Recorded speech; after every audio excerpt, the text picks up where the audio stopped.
Welcome back to PKs Anonymous, the community of pastor kids that is all purpose and no performance. I can't tell you, I say this almost every week, but I can't tell you how excited I am for this one. we we went through hell and back to get to this You interview. know what? You don't have to do me. But you know what? This is the price you pay for greatness. You know what I mean? So I'm excited about our guest today. And as always, I let our guests give us a way to refer to them and just some light information so that everybody who's at home watching can connect with who we're talking to today. So, what do we know you by today? Now, just so you know, this will live forever. When people go and they search for this episode, this is who they gonna say they talking to. So who are we talking to today? You are talking to you, girl. You girl. Mm-hmm. You girl. All right. So we got you girl with us today. Now, just for my awareness, is it two separate words? Is this you girl or is it you girl? Great question. Like Superman. Like, is it you girl? I'm going to probably say, yeah, the U stands for, the letter U stands for unique. Oh, okay. So you girl. You, girl. Okay. See, I'm glad I asked because I would have had So, that. unique girl. Unique girl. Okay. All right. I'm with it. I like it. Yeah. All right. Church girls are unique. Yes. If you weren't a church girl, you would still be very unique. All right, y'all. So we're talking to you girl today. All right. Now, you girl, what region are you from? I am from California. Okay. We'll go with it. California. We're from California. Now, who pastored, your mother or your father? My father. Your father pastored. And how old were you when you became a PK? I was born in church. Born into it. Y'all know I Literally. love a good birth into the Literally PK. Yes. Born into. And I'm not going to say my mother didn't pastor because my mother was an evangelist, singer, that whole thing too. So they both were full throttle in the ministry. Okay. Good to know. All right. Solid. So now you all know who we're talking to and some light information about them. Now let's dive straight into this first little segment that we do, okay? Because I think this is going to help us set the tone for the rest of the conversation, right? Now this segment is called One Word, okay? One word. So you get to describe your PK experience with one word, okay? Now, if you had to capture your entire PK experience into one word, what one word would you use and why? Ooh. Why you come with these hard questions? Come on. You got it. Like one word. If you had to capture it in one word, and then we're going to dive straight into it. Complicated.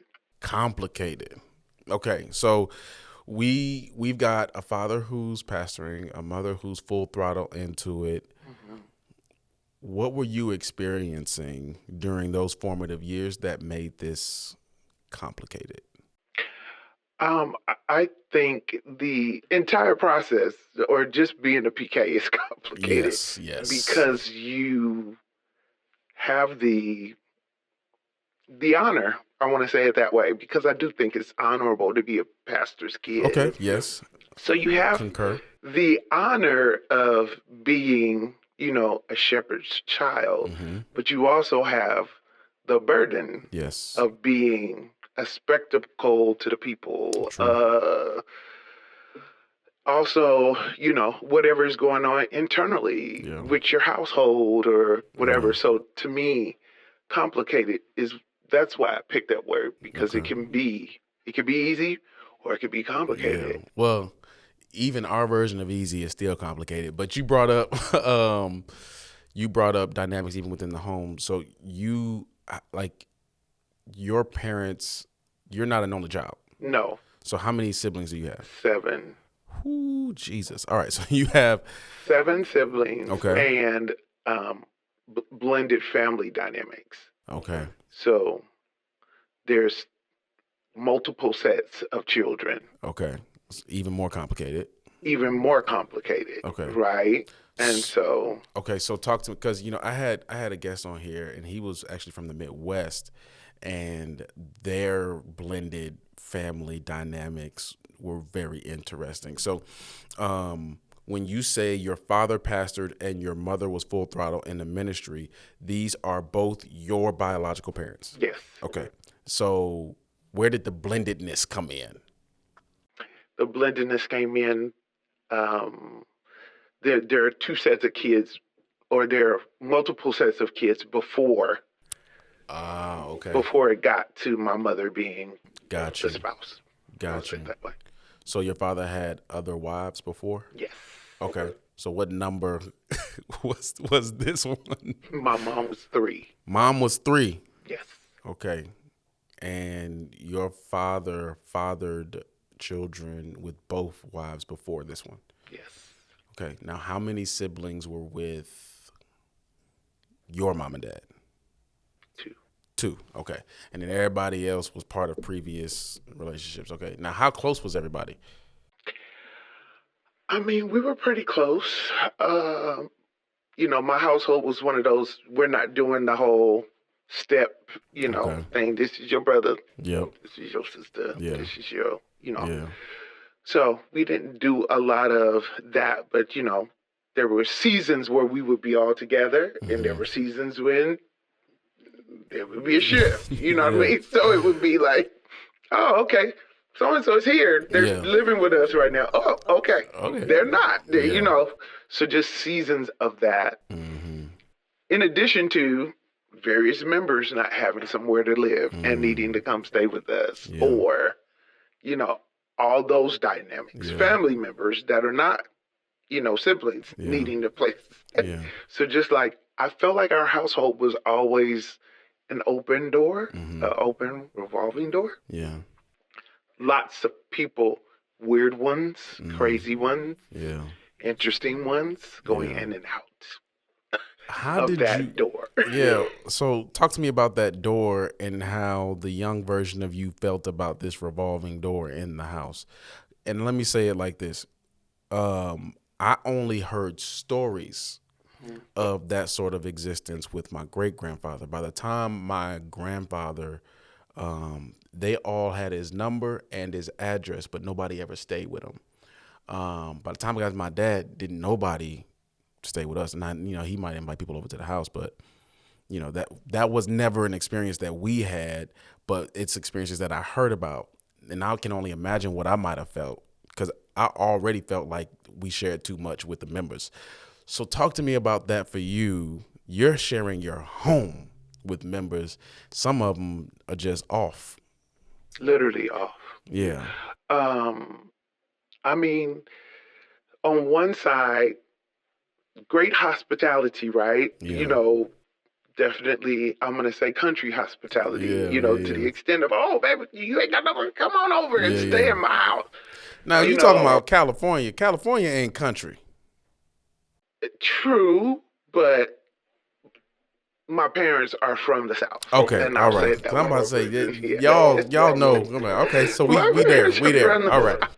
So, but really, as a child, I felt two ways about it. I kind of felt like, okay, I understand what's happening. We're being kind and allowing someone to stay, Yeah. but also feeling like invaded on, kind Yeah. of sort of like, this should be our family's safe space and Yeah. our family's, you know, round table or space to be together, not with others, you know.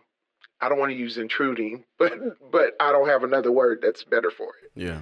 So with It felt that, like an intrusion. it felt like an intrusion a little bit, because we're, it's supposed to be us. Yeah. And now it's us and them. Yeah.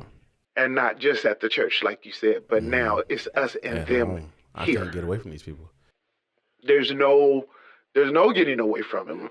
And, we already have our PK things, meaning we want a little bit of area where the people are not. Yeah. Right. So just to, you come home, they are there. Mm-hmm.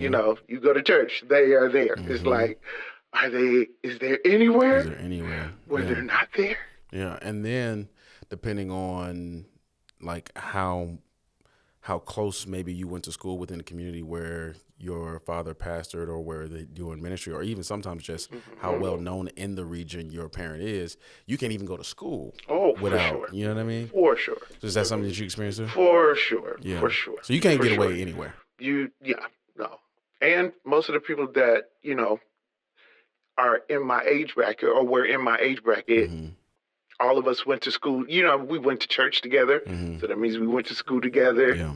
So it's just a revolving, it was a Yeah. revolving circle, which was interesting to be a part of, I'll say, Yeah. and process through. I think that it did make me, though, aware of people more Mm-hmm.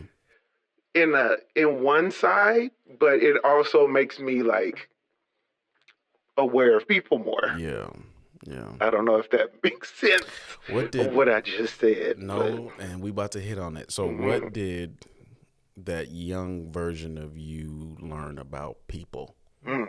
What did those experiences do for your understanding of people? It taught me a lot. I'm going to say one thing it taught me, and maybe even gave me some trust issues with Mm. people, because I would see some of the same people who were staying at the house go back and talk about my Yeah. parents or talk about, and so that it just makes you a little bit like, are you trustworthy? Yeah. Can I trust you? Right. So it just made me, yeah, Yeah. feel like I have to have a guard up Mm-hmm. wherever I go. Yeah. And learning that early, Mm-hmm. you can't share everything with everybody. That's right. Learning those things early, like, hey, this is you share this, you don't share this. Yeah. I mean, even down to, it sounds funny now, but like hiding my clothes in my house because people want to come over and see what we were going to wear for Easter. And that's silly. Yeah. But it's really nobody's business. Like, whatever we wear to church is what we wear. Yeah. But people just trying to, like, what are y'all doing? What's going on? And just very much so. It was that open, like Wanting to know. Yeah. Wanting to know. And I feel like my dad specifically spent a lot of time, especially with us as kids, trying not to make us different Mm-hmm. than the other kids in the church. Right. So making us even Mm-hmm. with the other children. But I think sometimes too that making us even also was an issue because it didn't give a line of a boundary or separation. That's a good point. Between them and us too. Yeah.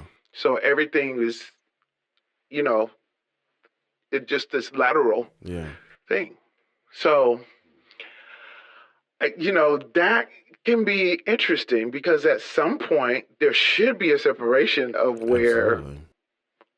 I'm a biological child Yeah. and this person is a spiritual child. Right. But some of the spiritual children feel like they have just as much rights, privileges, Yeah. all the things, access Yeah. as a biological child. Yeah. Would you say that, well, let me change the way that I'm about to ask this question. You spoke about there not being a boundary between them and us and how open it seemed like your home and thereby your life was just by virtue of relation. Yeah, and what your father was doing, what your mom was doing. Did you have the sense growing up that you were well protected?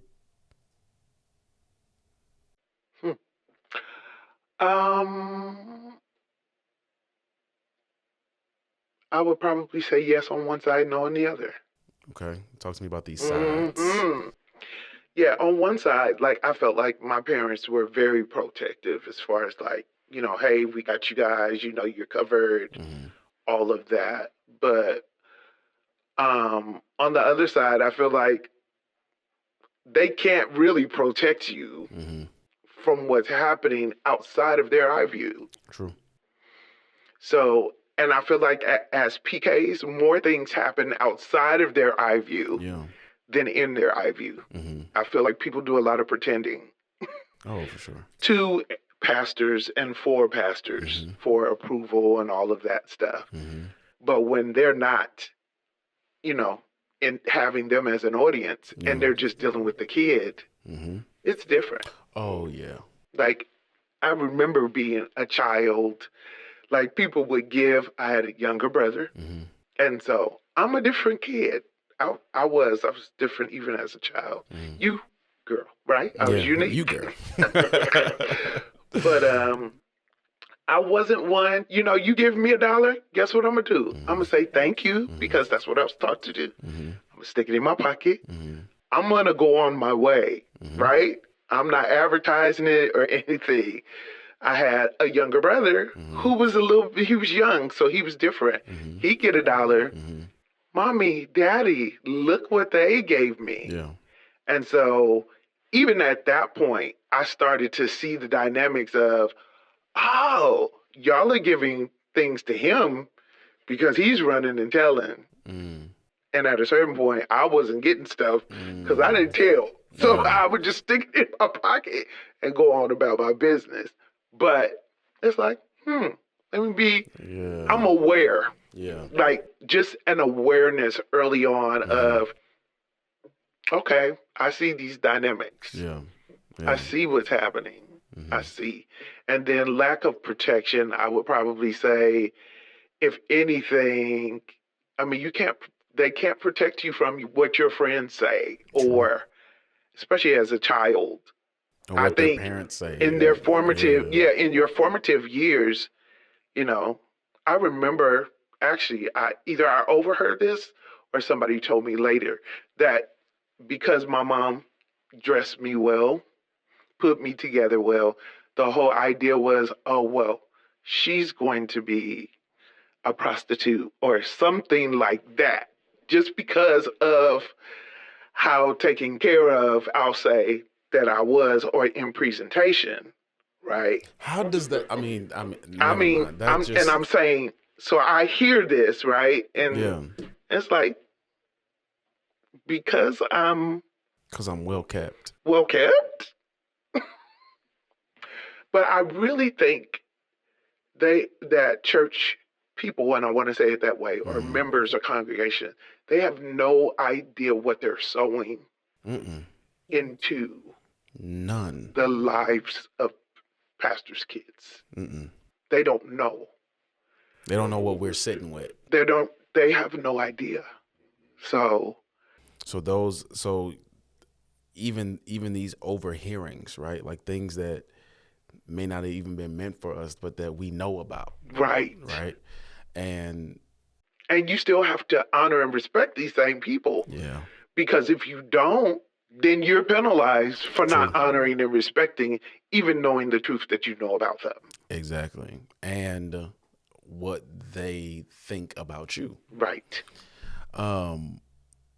What were some of those seeds that you had to start like plucking out, like later on, that were being sown back in that period? Well, definitely that one I just said, for sure. I feel like I've been working on the trust thing for a while. I still struggle with that one though.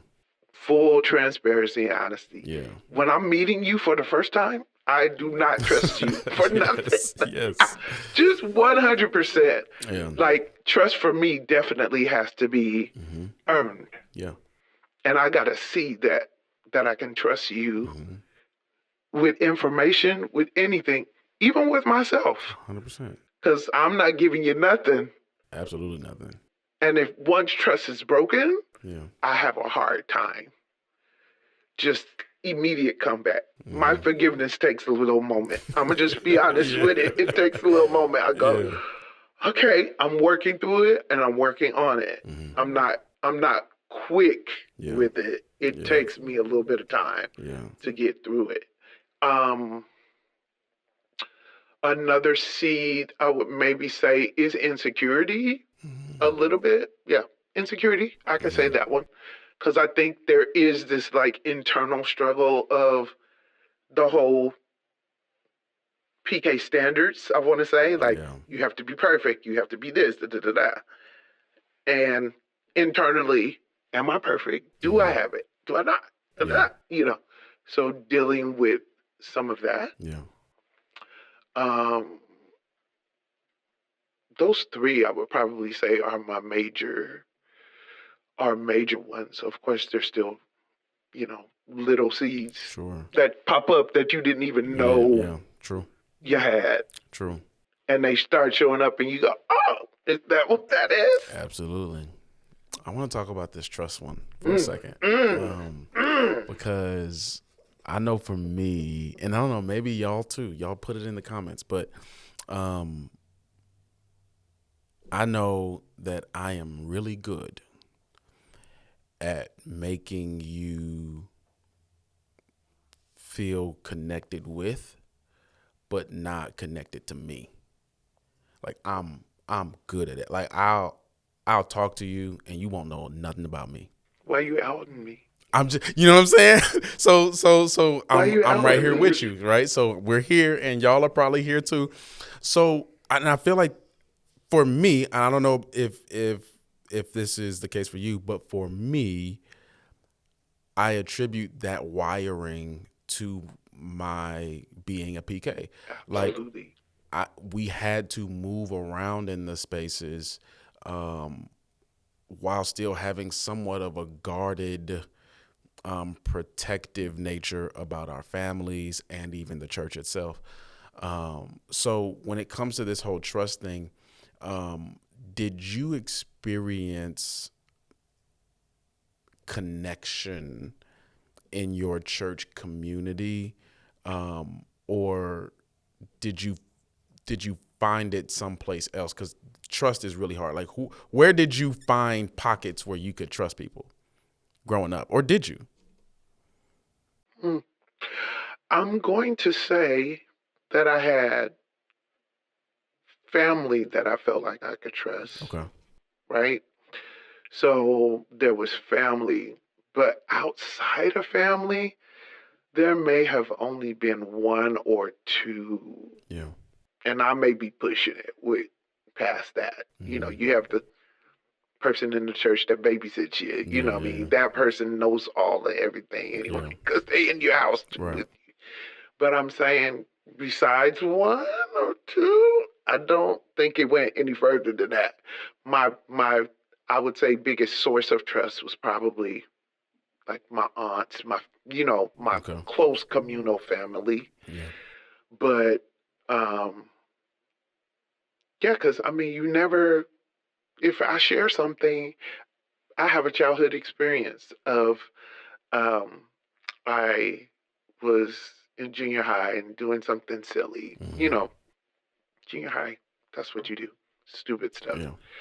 And they were writing these letters,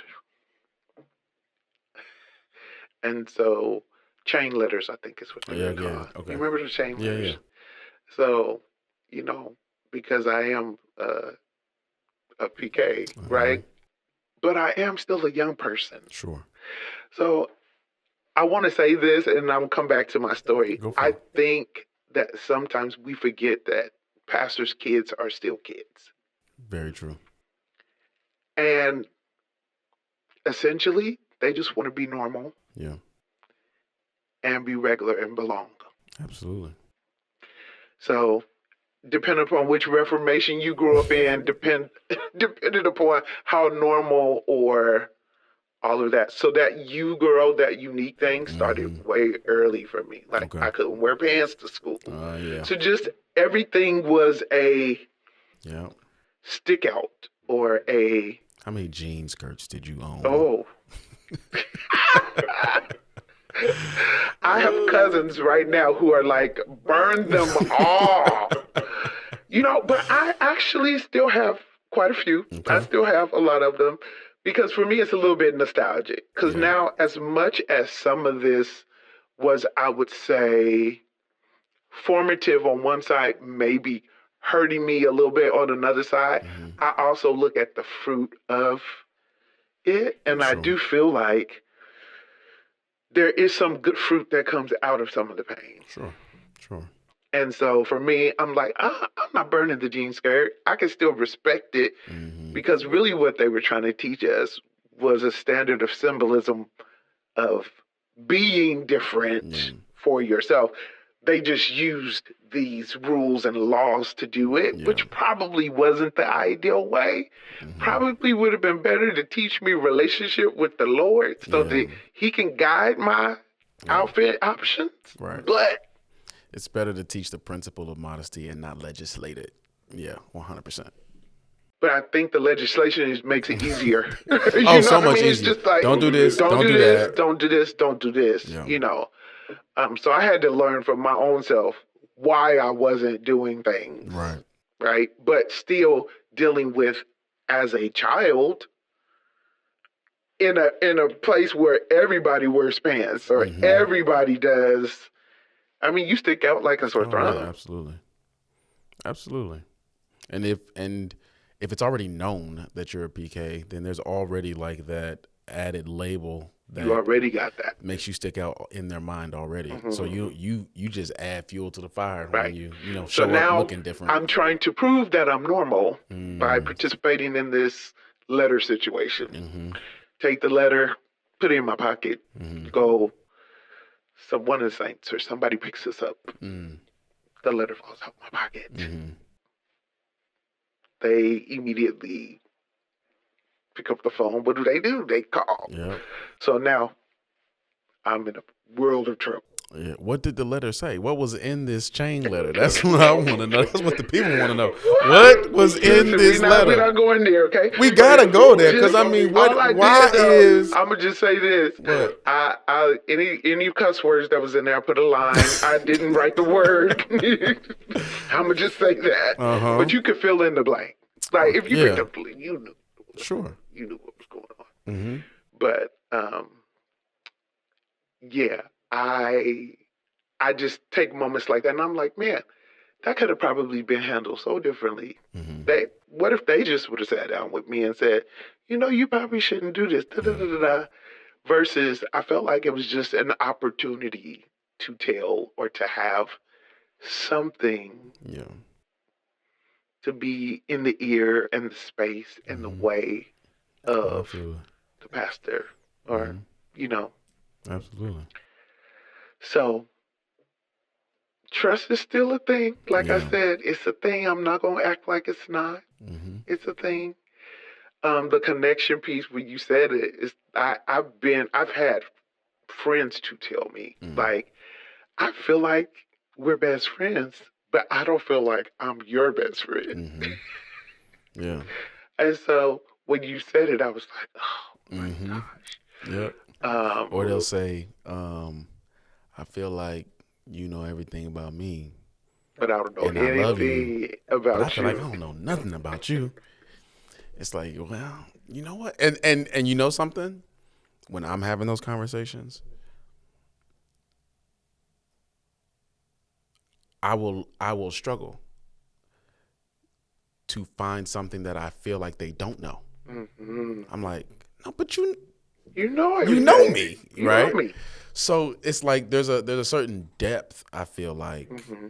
that those formative years made us averse to. It's like Absolutely. we don't go deep with people. Mm-mm. And if I do go deep with you, that means I've given you a certain level of permission. Yeah. And then if you take advantage of that permission, Oh yeah. oh, It's a wrap. it's a wrap. Yeah. Yeah, it's a wrap. We're probably done. Even if I don't tell you we're done, Yeah. I will always be nice. I will always be cordial. Mm-hmm.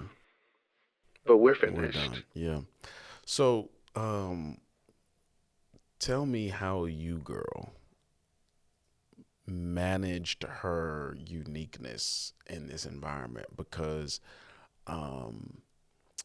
you know, we could take it whichever way you want to go, right? Like, because there's definitely like a spiritual side to it, there's a natural side to it, there's an emotional side to it, but you can take it any way you want to go. But like, with the way that you're wired, you don't show up the way that like your normal plain Jane person just, shows up into the world, right? Like, you have a creative mind, you have like in perspectives, and if we wanted to go like, even spiritually, like I would even say like prophetically, right? So it's like you show up differently, right?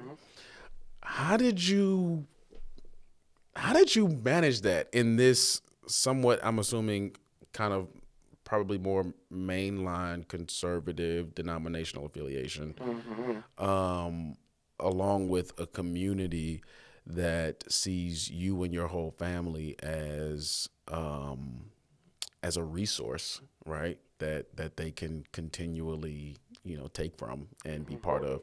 But you're in the middle of this, and you're growing up, and you're trying to be a normal kid, but you're not a normal kid, and it's all of the stuff. How are you? Complicated. Yeah, how are you? Back to my C Yeah. word. It's complicated. How are you finding you in all of this? Like, just your identity and getting confident in that. Great question. I have to credit my mom for a lot of things. Okay. Um, she definitely had the Holy Ghost. I'm gonna Okay. say that. She had the Holy Ghost. Yeah. So, and she would demonstrate to us what it means to parent, even if you don't know what you're doing all the way. Okay. But like being spirit-led parenting is what I would say. Okay. So if I could give any word to pastors, is to have spirit-led parenting. Yeah. Because there's a lot happening with your kids that you have nothing no about. idea Yeah. that is happening, Yeah. right? So my mother, though, she would take, and I will almost venture to say risk it all for us to be in different environments and spaces. So yes, so I was, at our church and doing whatever we were doing at our church. But my mother was definitely an advocate for exposure. And I think that exposure allowed me to find me outside of just this space. Yeah. So I was in other choirs or, other groups, and just being able to see, even went to a lot of other denominations, which is not normal for most reformations. Yeah. You go to yours and yours Yep. alone, and that is it. Especially if your denomination thinks all the other ones are going to hell. So there you go. Exactly. Yeah. But I found myself in various spaces very often, not just at ours. So, which was good, but to be honest too, that did cause a barrier in their marriage because this mind thinks this way. It's this church. It's this. It's only this. Right. This mind thinks this way. Yeah. Nope. They need exposure. They need this. So there was definitely a breach in that, and we felt the impact of that, of course, as children. But I think the exposure helped us to be able to spread our wings a little bit more, because it's like you learn things in the church. I started singing in the church. I think I was probably singing before I was talking, probably, right, in the church.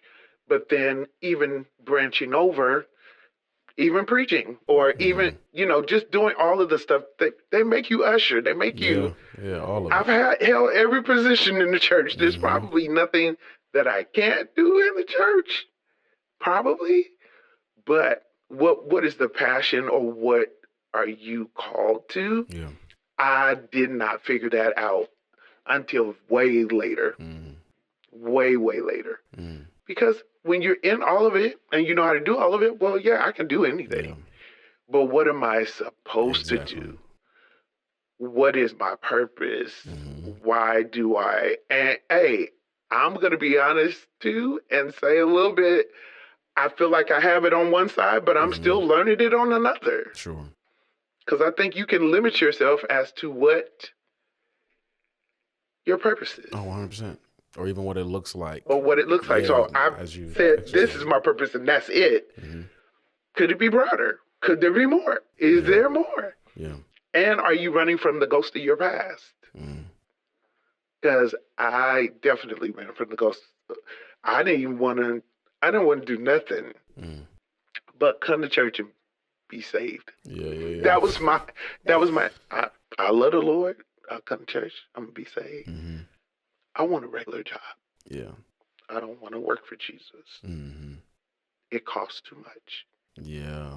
It costs too much to work for him. You got to deal with too many people to work for him. You have to deal and manage so many things Mm-hmm. to work for Jesus. At least that's what I had seen, Yeah. Growing up. Mm-hmm. It's like, it's very costly to work for him. Mm-hmm. So, yeah, I'm of age and I can pick what I want to do. I'm going to school for accounting or money management Yeah. or business administration Yeah, or yeah, yeah. something Something else. completely Yeah. that ain't got nothing to do with it. Yeah. Yeah. Because I don't want to be in that. If I don't, that really was my internal Mm-hmm. talk with myself is, hey, go in a different direction. Yeah. Yeah. Um, there's a couple of things that I want to hit because you talking about going in a completely different direction, but for all you all who do not know this, because we haven't said it yet in this episode, you girl actually is in ministry, so it's like you want to go a completely different direction. Now look at you, right? Right. And I want to talk about that, but before we get there, you mentioned these two minds being in the same home but not being on the same page about you and your siblings and what's necessary for parenting, and it sounds like I might know what you want that like I might know what you're talking about, but I want to ask about it because sometimes I think for pastors their perspective becomes what is necessary to protect the pastorate and the church, and then it bleeds over into the family, and not necessarily what's best as a parent or for the children, right? While others take a different approach and perspective, and it does cause a strain in the home, and it is often felt by the sons and daughters. Of course. So I want to kind of sit in that for a second. I did a study a while ago, and one of the things that I did on a reflective study that was already done, there was a data point in there that said that accounting for denomination, gender, race, and all these things, PKs were getting married later and less often than other Christians. And what it exposed to me was that there's something happening in the experience of growing up in this environment, right? Like not, and this was a statistically significant data point because it accounted for all these other pieces, and the data set was large enough to say people who are PKs who still believe in God compared to other Christians who believe in God, accounting for denomination, race, gender, and all those things, they're getting married later and less often than other Christians. So there's something happening there that is making us more averse to jumping in this thing. And when you talk about that strain, that's what comes to mind. And it comes to mind for me, at least, right? So talk to me about what that was like for you growing up, watching this happen, and then still having to kill it at church. Yeah, it was difficult. I'd be lying if I said it wasn't. Yeah. Because you do, I mean, your parents are ministry people, Yeah. especially in the church. Mm-hmm. So, but the church is not seeing whatever's happening at home Yeah. or behind closed doors. But you are, to your point. And, I would even venture to say my parents were pretty good about covering their, like I can't ever tell you, oh, I heard Yeah. my father yell at my mother, or I heard my mother yell at I've never heard that. Mm-hmm. I've never seen a hand raised Yeah. or never seen that, Yeah. right? But hey, tension is felt. Yes. It's not just seen, it's felt. Yes. And you can feel it. And if you're a kid who is inquisitive or aware, Yeah. back to that awareness, Yeah. then something is going on Yeah. or something is up, Right. And so it was a challenge to do what we're supposed to do, knowing that they don't agree about what Mm-hmm. we're doing, Mm-hmm. you know. Um, Ministry started young for me and some of my siblings. Mm-hmm. So, and because we're children in ministry and because we're a reflection of our parents, Mm-hmm. that means we're leaders automatically, right? So we're Automatically. starting to lead young and early. Yep. And we're getting in there and it's going, Yep. it's growing, Yep. it's exploding, it's exciting, Mm-hmm. it's all the All the things, things. right? Yeah.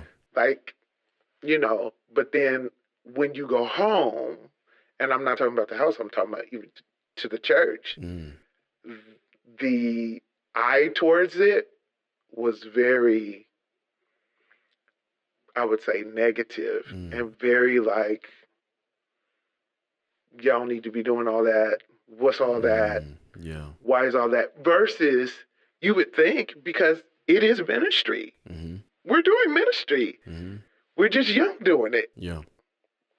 It would be applauded. It would be praised but to your point, because it's not being done in these four walls Mm-hmm. or in this particular way, and it's being done differently, it was Yeah. a thing. And it ended up being really, like separating.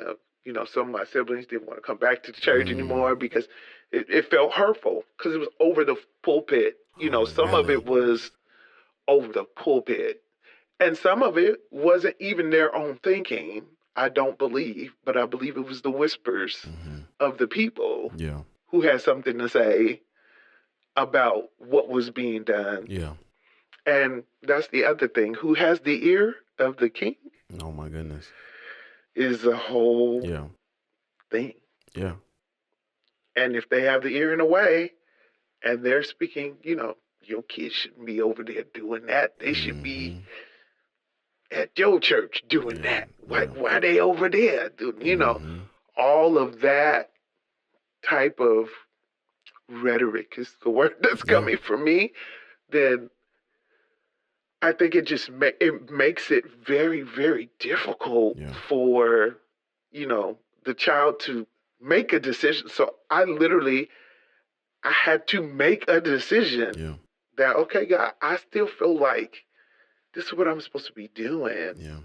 And I know what they feel. I know what they feel.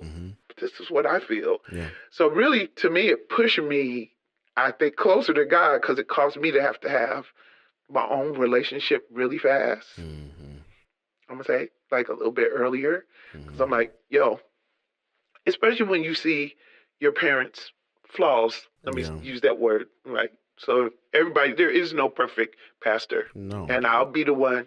I'll say it out loud if nobody else will. Yeah. I don't care who they are, from the biggest to the smallest.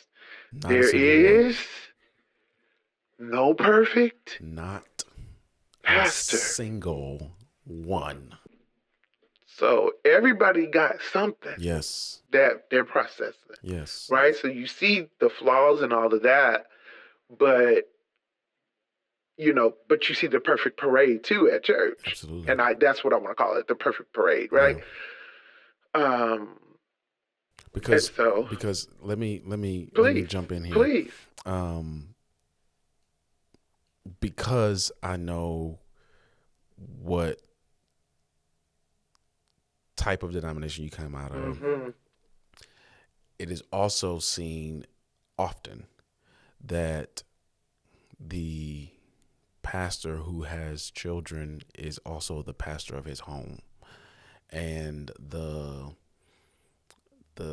dichotomous reality that we have as the children of these pastors is such that we're watching you pastor, seeing maybe more intimately than others would ever see your flaws, but then also taking that home with us where we're juggling which one you're supposed to be Yeah. in the environment. It's the one dynamic where, and I always say this because I have nieces, nephews, all the things, but it's like everybody else gets to separate from their pastor. Right. When you are a pastor's kid, you do not. You get to have that same pastor be your father. Yep. And the two don't separate. So when you're talking to one, you're talking to the other. And sometimes I don't want you need the separation. Yes. I want Absolutely. to just talk to my father. Right. Or could I talk to someone who's providing me with some spiritual direction other than my father right now? Right. Because maybe I need to talk to that person about my father. Yeah. And it becomes challenging because then who you talk to about your father, can they be trusted? So now we're back to that trust thing. Yeah. Because if I'm talking to them about my father, can I trust that they won't go back to my father? I feel like we learned to not say anything. We learned to keep a lot in. Yeah. We learned to keep a lot in. And that whole dynamic of what you were saying about marriage, I was sitting over here like, oh my God. I was like, is that what it is? Is that the dynamic? No, is that what it is? I was surprised because but it totally research, makes sense. It wasn't even looking for that. But that was it just jumped off the page at me. I was looking through the things and I said, hold on, let me check the age. And then let me check. Oh, and then we not getting married. And we're not getting married at the same rate and or at the same time as our other Christian counterparts who got to benefit from our parents' pastoring. But if you think about it, it makes sense because we're less trusting. Yep. We're less, so like all of less the things, open. less open. Yep. So how long is it going to take for somebody to even get the opportunity for somebody, I'm just be honest, like me, to even ask me out? Exactly. Do you know how far you have to get in to even have ask. permission to ask me? 100%. You're going to have to be in real far to be able to ask me. 100%. Unless you know somebody that knows somebody, and I got to really trust that person. Trust their recommendation. There you go. You need references. Right. Right. 100%. But, I mean, so if that's the reality of that, then the statistic makes sense. Because I'm not rushing. And it is a dynamic even with that, because your family is looking at you like, why are you not married by now? What's wrong with you? And I look back at them and I'm like, because I'm your child. No, and I even had one of my family members, they was like, you good, right? Yeah. You don't, and they trying to be discreet, but they like, you don't like girls, right? And I'm like, no, I don't. Yes. You don't have to worry about that. I almost said a phrase. No. Like, you ain't got to worry about that. We straighten these parts. Yep.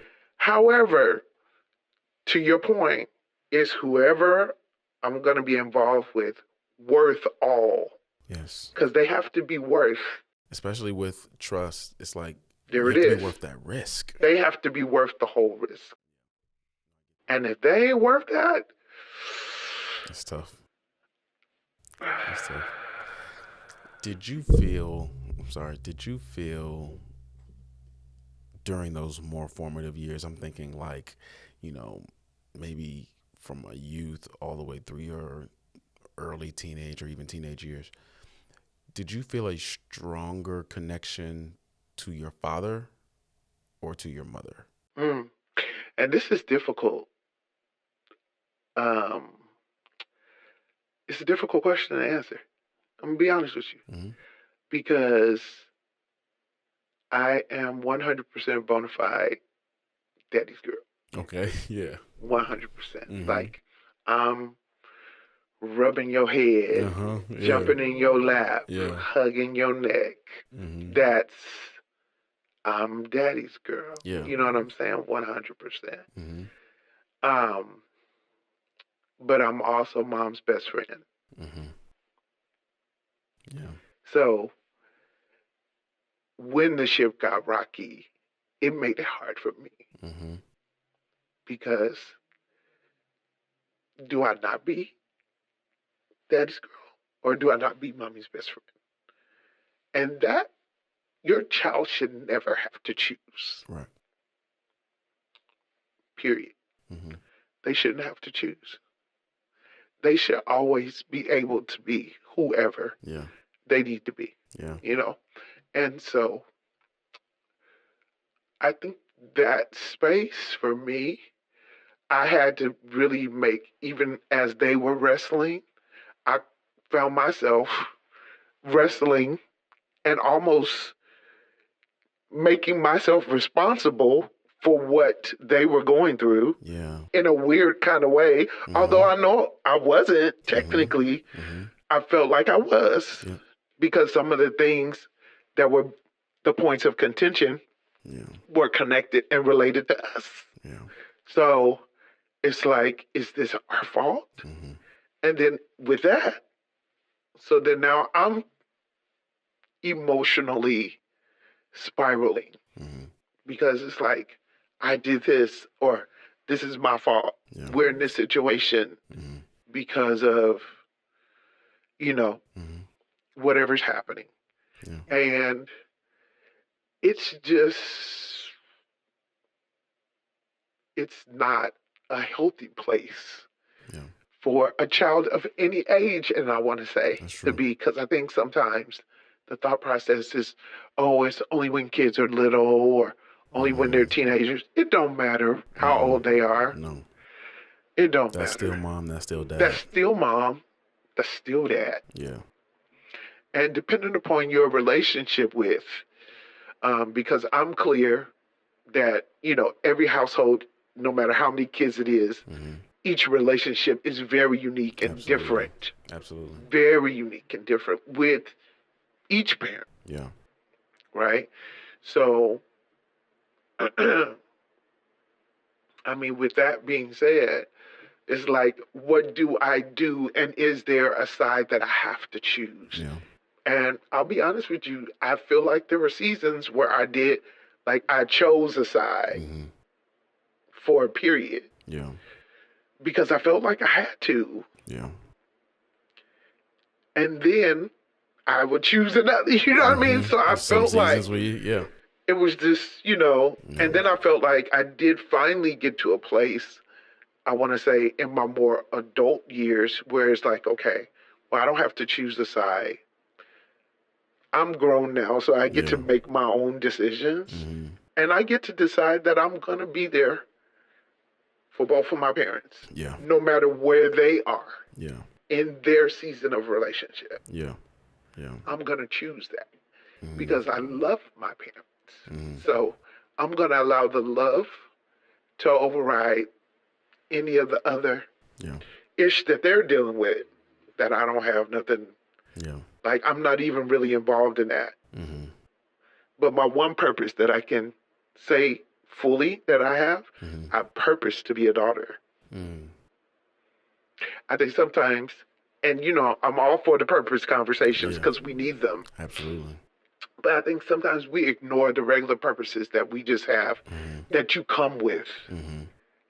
Like, there's some purposes you just come with. Yeah. You don't have to seek the Lord about it or go deep. Yeah. Oh, I'm a daughter. Yeah. Oh, I'm a sister. Mm-hmm. There are purposes associated with that. Absolutely. And there are things that I need to do in relationship with that. So I think sometimes we're searching for the big purpose and we're ignoring all of the ones that he's already given you right there. Yeah. That's good. And the dynamic of that. So I'm going to say I'm still in therapy. Mm-hmm. I go faithfully. Yeah. And I want to encourage every PK too. Because I think we have especially like you said, depending on the Reformation, the whole thing was Jesus to fix it all. Yeah. And Jesus will. Yeah. I want to say that Jesus will, but Jesus also uses people to 100%. help get it fixed. 100%. And that, remember we talked about this whole trust issue. Yes. That was the one place that I found complete safety in. Because I know if I tell the therapist, by law they can't tell nobody. Yeah. No, I get that. So that, even now for me, I almost run to that place because it is the one place where I can freely release and throw up beside the presence of the Lord and just give it all and just know that that's where that's going to stay. No, that's good. That's really good. And that's actually what I was just about to ask, because it's like for somebody with trust issues to say that that's someplace that you go faithfully is like there's something there. And you just spoke to it that it was a place that you could trust that would, by law at least, they can't tell your business, they can't share it all out in the streets, right? So it stays there. So it is a place of safety where you get to process a lot of this stuff. I wanna do a couple of things. So but you do got to find one that you can trust. You do. So you do. That is a part of that. So I'm gonna oh man, we haven't done. There's like this conversation has been so good, and we have to start wrapping up. But let's do this. So there's a second segment that we always do. It's called The Truth Is, right? Now, The Truth is an opportunity where you girl, get to set something straight, right? So what you do is you say, hey, people thought I blank. The truth is blank. Okay? Well, let's set the stage with that, and then we'll go into our final couple questions. So you get to set the record straight. You girl gets to set the record straight about anything that you want, whether it's something that we've talked about already or something that we haven't. People thought I blank. The truth is. Okay.